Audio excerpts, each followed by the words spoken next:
To see how well South Korea is handling this outbreak, have a look at the lineups of passengers arriving at Incheon Airport near Seoul. They have to pass through multiple levels of temperature monitoring and fever checks. There are testing facilities right in the airport. Passengers are told to self-isolate for 14 days. They are required to download a cell phone app to report any symptoms to health authorities, in which case they will be closely monitored. This is just the first line of defense in a massive system to track the virus, and it seems to be working. If you compare the progression of infections in countries like Italy, Spain, the United States, and Canada, Korea was much more successful in containing the spread of the disease, and now has far fewer deaths per million of residents than most infected countries. It didn't start out so well. Back in February, in a religious sect called the Shincheonji Church of Jesus in the southern city of Daegu, a woman now called Patient 31 ignored symptoms of COVID-19 and proceeded to attend large religious ceremonies. By the time she was diagnosed, this super spreader had infected over 5,000 people. Then the secretive church refused to cooperate with medical investigations. Young Sun Kim is a journalist with KBS, the Korean public broadcaster. This church keeps their followers' identity secret. And initially, they were reluctant to hand over the list of their followers to the authority. That's why, the Korean people were so mad at this church. Eventually, the church leader prostrated himself before an angry public and apologized profusely. The Korean containment system swung into action to slow the outbreak. Once it is established that someone has a suspected or confirmed case of COVID-19, cell phone and credit card data is used to chart everywhere that person has been lately and every other person they have come close to. The contacts of those people can also be traced almost instantly, giving a much better idea who requires immediate testing. Hoon Sang Lee is a professor of global health security at Yonsei University in Seoul.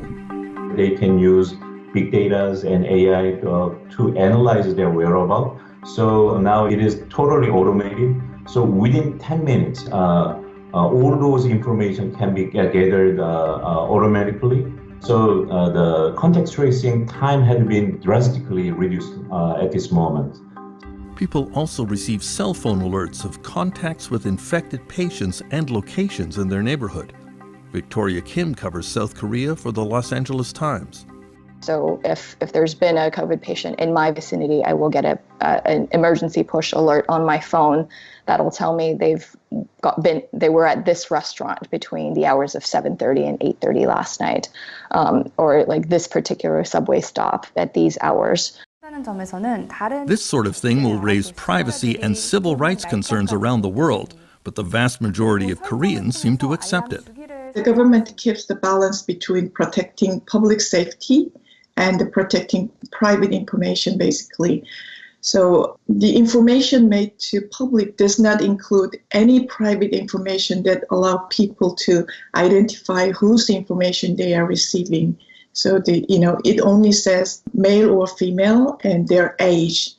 That's all. So you cannot tell who he or she is actually. And second, the people understand extraordinary measures are necessary during extraordinary time. Drive-in testing facilities have been set up all over the country and are a godsend for families who can't bring in babysitters or spend hours in the hospital. Robert Kelly is an American professor at Busan University who became famous a few years ago when a BBC interview with him was interrupted by his children, and then his wife chasing them, and the viral video of it went around the world. He loves Korea's drive-in testing facilities. Taking my kids to a hospital for 2 or 3 hours? Give me a break, right? I mean, forget it. They're going to be climbing the walls and punching each other, and they're going to tear stuff off the walls. I don't know. You literally just sort of pull up into like a parking lot somewhere of a government building or a school or something like that, and you'd wait your turn, and you don't even have to get out of the car, and the guy comes up and they swab your nose or your throat, right? And then they take the biological stuff and go and they do the test and they come back in about 15 or 20 minutes. Professor Kelly is impressed by the Korean public's cooperation and compliance with outbreak guidelines. Korea is very centralized and it's very presidentialized, which means once the presidential office decided that this was a big deal and moved against it, the Korean state was able to swing into action pretty rapidly.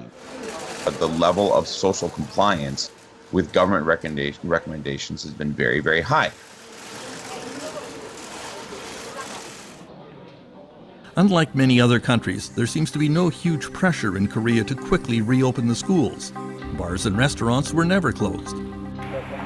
South Korea has shown the world that very extensive testing and contact tracing are the most important weapons against this pandemic, lessons that few Western countries seem to have taken to heart. Terence McKenna, CBC News, Toronto.